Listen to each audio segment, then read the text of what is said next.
Ancient Faith Radio brings you the Law of the Spirit with Father Maxime Lissac. Questions and answers on the spiritual life. Father Maxime is the priest at Christ the Savior Orthodox Church in Ottawa, Ontario. The question is about how we fast, that in our fasting we abstain from certain categories of food. Is there something about animal products specifically that would be connected to the passions? Yes. Of course, you can get around the thinking of the Church by abusing food while you are abstaining from certain foods. You know that. But the thinking of the Church has been that when you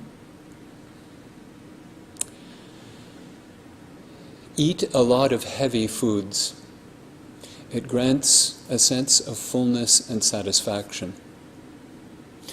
And of course, that sense of fullness and satisfaction becomes a temptation in many, which is we eat our fill and more than our fill.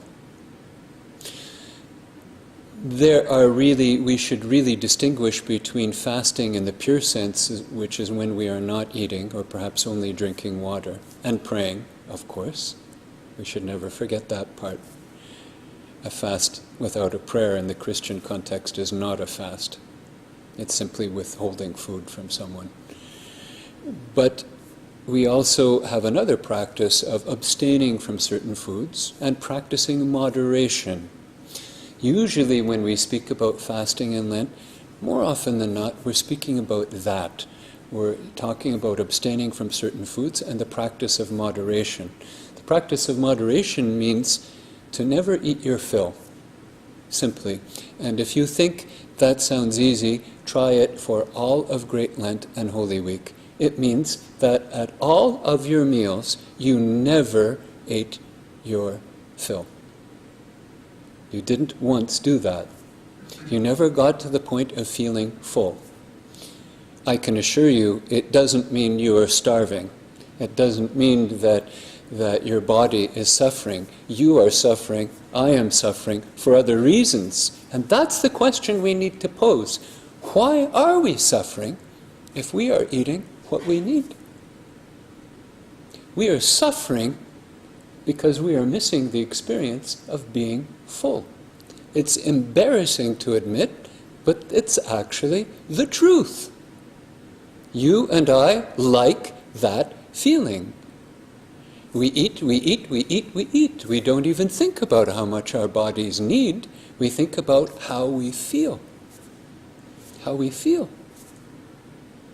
So, bluntly, it's much easier to do, and you can do it much faster when you're eating meat and you've got dairy products, faster to get that heavy feeling of being full than, when you're eating lentils or beans or bean sprouts or vegetables. Although, of course, you can produce, I will admit, exactly the same feeling with any kind of food. Of course you can. If you really overeat, you can make yourself full and probably sick by eating too much of any particular category of food.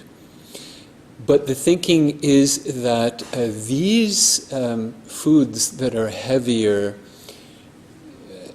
do fire the passions, not just because we're full, but because we begin to feel physically very strong in a way which is not necessarily good. We begin to feel what we could do with begin to think about what we could do at that point when we feel that way. We've already engaged the first passion through gluttony, the passion of being full, of being satisfied. Now the next temptation is right around the corner. In fact, it's there automatically. I shouldn't say it's around the corner because that makes it sound like it's a second event or a second step. It isn't. The second you fall for it, of eating to feel full all the time, you immediately have posed the question to yourself, how else may I be satisfied? What else makes me feel good? What else gives me that nice feeling? And there it is. We don't need the devil to suggest to us what else that might be, to give us the list. You and I already have the list pre-programmed, ready to go. And we jump from gluttony immediately to the next one, to the next thing, of feeling good. So that's one aspect. The other aspect of it is we know from the fathers of the church that the life in paradise before the fall did not include the eating of meat. So when we